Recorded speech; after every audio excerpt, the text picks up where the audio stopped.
You're making this major mistake and some of the industry gatekeepers aren't letting you know about it. The fact that you can cook up beats in just about any environment is a good thing, but it's also a bad thing. I've noticed that producers these days are using smaller and smaller speakers and listening devices to cook up beats. This is hurting your ability to hear those real low sub frequencies that made some of our classic hip hop songs so enjoyable. So I figured, what if we blended the best of both worlds? We blended the ability for producers to hear the bass on the smaller listening devices, and also we have the ability to add in those real low sub frequencies, and we can have everything fused together in one beautiful blend. So I decided to create my own plugin to make this a reality. It's called FL D-Bass. On one side you get to pick your distortion type, and on the other side you get to add in real low sub frequencies that are really going to get those speakers shaking, really give you that industry sound that you've been looking for. And to top it all off, this plugin is 100% free. So stay tuned to the end of this video, because I promise you will not find another plugin like this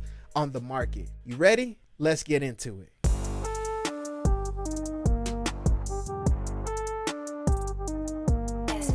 Alright, so let's go ahead and first by going over the different parameters of this plugin, and then we're going to listen to an audio demo comparing what the bass sounds without it and with D-Bass on it. So let's go over the plugin first. So on the left hand side we have distortion. Starting in distortion we have S-Clip, and you can guess that is the soft clipper, the legendary sound of FL Studio. Next we have preamp. So this is a distortion that emulates the sound of older models of board EQs. Sometimes engineers would saturate it, turn up that preamp to get a distorted sound, some saturation. So I went ahead and included that right here.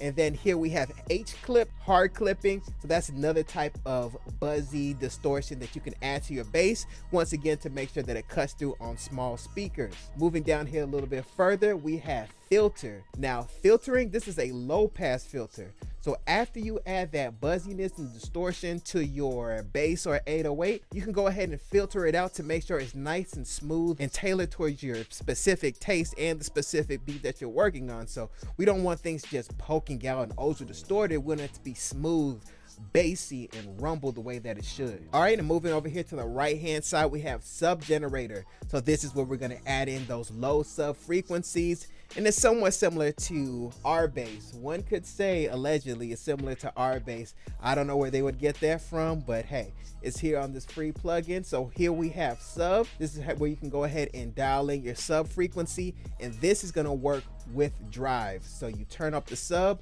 then you go ahead and drive the sub, and that's how you can start hearing those frequencies. Now down here, speaking of frequencies, we have our frequency slider, and this is where you go ahead and slide and listen closely for those low sub frequencies to be added back into your bass. You just go ahead and slide it, move it around, and right where you hear that magic sweet spot, that's where you go ahead and stop, and then you can of course go ahead and turn down the drive and sub to make sure that everything is nice and tailored towards your needs. And then on top of that we have sub low pass filter.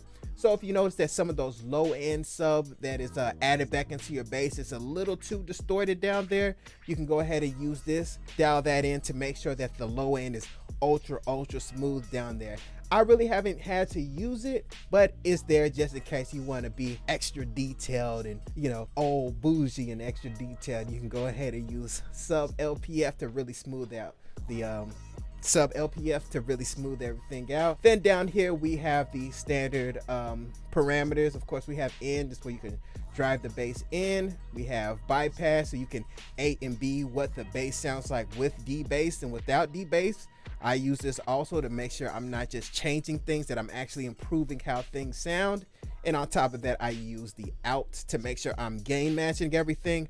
Once again, not making the bass just louder and more distorted and just more for more sake. You can use the out knob here to make sure everything is level matched, gain matched, and then you can go ahead and bypass it, turn it on and off to make sure you're actually improving the sound. And this is very important, especially for plugins like this. You don't want to just do too much for the sake of doing too much. So went ahead and added that there. And then HQ we have here, that's just simply a oversampling button. So you can go ahead and use HQ for oversampling. Okay, so now I have this trap beat I put together. It has that buzzy 808 that really kind of inspired me to create this plugin in the first place. Is that buzzy 808 sometimes lacks the adequate real low end sub. Actually figured out that a lot of newer producers just can't hear it due to the fact on the devices that they're actually listening on. So this plugin is here to fix it, and it's free. So once again, we're going to listen to this beat, we're going to listen to the bass, then I'm going to listen to a bypass, then we're going to turn on FLD bass, and then we're going to listen to the difference. So let's go ahead and do that now. I'm going to turn on the beat, and then I'm going to start to dial in D bass and then A and B it so we can really feel what it's supposed to be like. So let's go ahead and do that now.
All right, and there it is. That is the magic of FLD bass. If you notice, the bass was really kind of pushed up towards almost like the lower mids, getting into the bass frequencies, but it had a lot more upwards presence, if that made sense. It felt like the bass was kind of pressing up, and whenever I enabled FLD bass and kind of dialed in the settings, the bass kind of leaned down. It's almost like the bass shifted down, and I also used the distortion here to still have that buzziness, so that way the 808 can still cut on smaller speakers. Now, I made it a bit more subtle. I'm not used to all that extra buzziness just for my taste, so I went ahead and used a filter to make sure it was a bit smoother as it got more subby, but at the same time I still left a little bit on, so that way it can once again cut on smaller speakers like iPhones or EarPods or anything like that. But I am hearing that deep low sub rumble that I was missing, and I want to help correct what I've been hearing in the producer community of those kind of upwards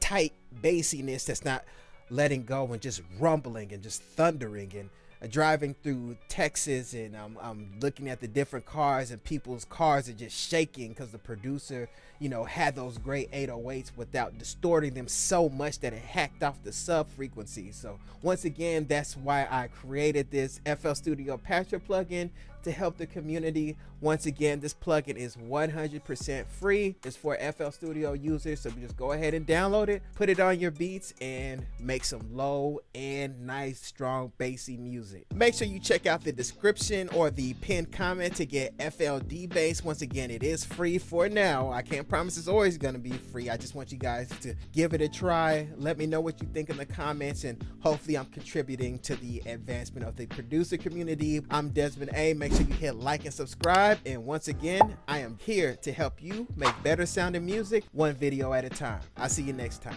Peace. Desmond A.